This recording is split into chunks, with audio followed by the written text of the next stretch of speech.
Did you know that faith comes by hearing, and hearing by the Word of Yah?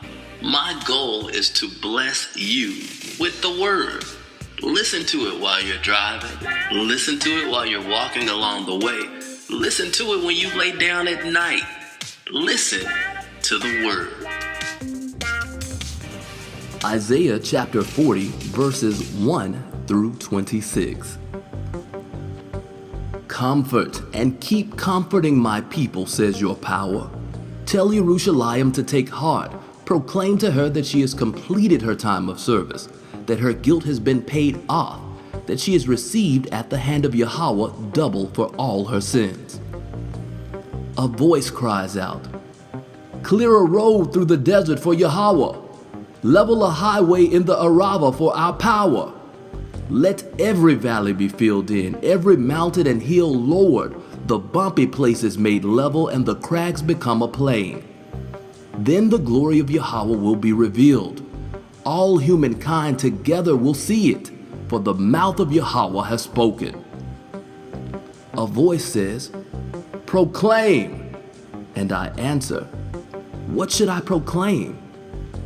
All humanity is merely grass, all its kindness like wildflowers. The grass dries up, the flower fades when a wind from Yahweh blows on it. Surely the people are grass. The grass dries up, the flower fades, but the word of our power will stand forever. You who bring good news to Zion, get yourself up on a high mountain. You who bring good news to Jerusalem, cry out at the top of your voice. Don't be afraid to shout out loud. Say to the cities of Yahweh, here is your power. Here comes Yahweh Elohim with power, and his arm will rule for him. Look, his reward is with him, and his recompense is before him. He is like a shepherd feeding his flock, gathering his lambs with his arm, carrying them against his chest, gently leading the mother sheep. Who has counted the handfuls of water in the sea, measured off the sky with a ruler, gauged how much dust there is on the earth, weighed the mountains on scales or the hills in a balance? Who has measured the spirit of Yahweh? Who has been his counselor, instructing him? Whom did he consult to gain understanding? Who taught him how to judge, taught him what he needed to know, showed him how to discern? The nations are like a drop in a bucket. They count like a grain of dust on the scales.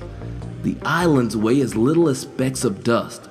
The Lebanon would not suffice for fuel, or its animals be enough for burnt offerings. Before him, all the nations are like nothing. He regards them as less than nothing. With whom then will you compare the Most High Power? By what standard will you evaluate him? An image made by a craftsman, which a goldsmith overlays with gold, for which he then casts silver chains? A man too poor to afford an offering chooses a piece of wood that won't rot, then seeks out a skilled artisan to prepare an image that won't fall over. Don't you know? Don't you hear? Haven't you been told from the start?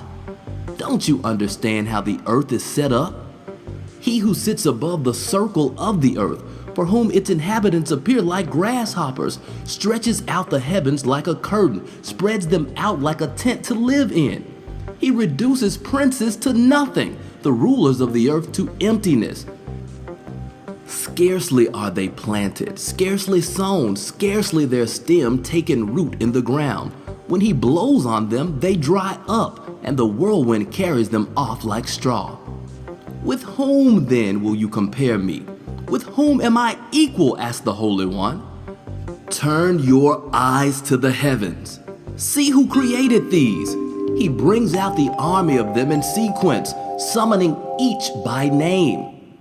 Through his great might and his massive strength, not one of them is missing.